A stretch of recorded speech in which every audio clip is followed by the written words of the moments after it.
কয়েক সপ্তাহ গড়ালো যুক্তরাষ্ট্রের চলমান সরকারি শাটডাউন। এতে করে বেতন ছাড়াই কাজ করছেন দেশটির জরুরি সেবা প্রতিষ্ঠানের প্রায় ৭.৫ লাখ কর্মী।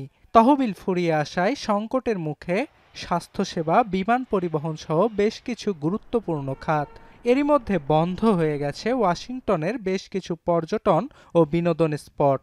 নতুন করে ঝুঁকির মুখে পড়েছে দেশটিতে সরকারি কর্মসূচির আওতায় খাদ্যের জন্য মাসিক ভাতা পাওয়া প্রায় ৪,২০,০০,০০০ মানুষ। দেশটির কেন্দ্রীয় কৃষি বিভাগ রাজ্য সরকারগুলোকে জানিয়ে দিয়েছে নভেম্বর মাসে কর্মসূচিটি চালানোর মতো অর্থ তহবিলে নেই। এ কারণে আগামী মাসের পেমেন্ট কার্যক্রম স্থগিতের নির্দেশ দেয়া হয়েছে। Illinois, New York, North Carolina, Texas সহ অনেক অঙ্গরাজ্যের কর্মকর্তারা জানান, শাটডাউন অব্যাহত থাকলে নভেম্বরে স্ন্যাপ কার্যক্রমের সুবিধা থেকে বঞ্চিত হবে নিম্ন আয়ের মানুষ।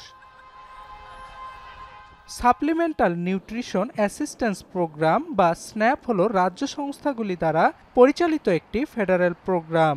এটি যুক্তরাষ্ট্রের সবচেয়ে বড় খাদ্য সহায়তা কর্মসূচি। এর আওতায় পরিবারগুলো গড়ে প্রায় ১৯০ থেকে ৩৫৬ মার্কিন ডলার পর্যন্ত মাসিক সুবিধা পায়। এদিকে বেতন না পাওয়া সরকারি কর্মচারী ও ঠিকাদারদের জন্য ফুড ব্যাংকের মাধ্যমে বিনামূল্যে খাদ্য বিতরণ শুরু করেছে অনেক অলাভজনক সংগঠন। I have a master's degree. I have 25 years of experience in my job. I didn't see this ever coming. It never should have.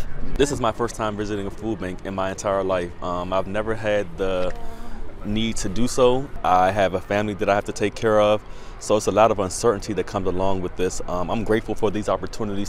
গত ১ অক্টোবর যুক্তরাষ্ট্রে নতুন অর্থবছর শুরু হলেও প্রশাসনিক ব্যয় সংক্রান্ত বাজেট বিল পাস না হওয়ায় শুরু হয় সরকারি শাটডাউন। উচ্চকক্ষ সিনেটে রিপাবলিকানরা সংখ্যাগরিষ্ঠ হলেও স্বাস্থ্যসেবা খাত নিয়ে ডেমোক্র্যাটদের চাপের মুখে বিলটি পাস করতে বারবার ব্যর্থ হচ্ছে তারা। গত বুধবার ডেমোক্র্যাট আইন প্রণেতাদের বাধায় ১২ বারের মতো আটকে যায় প্রশাসনের ব্যয় সংক্রান্ত বিলটি। অর্ণব প্রসাদ, এখন বিশ্ব।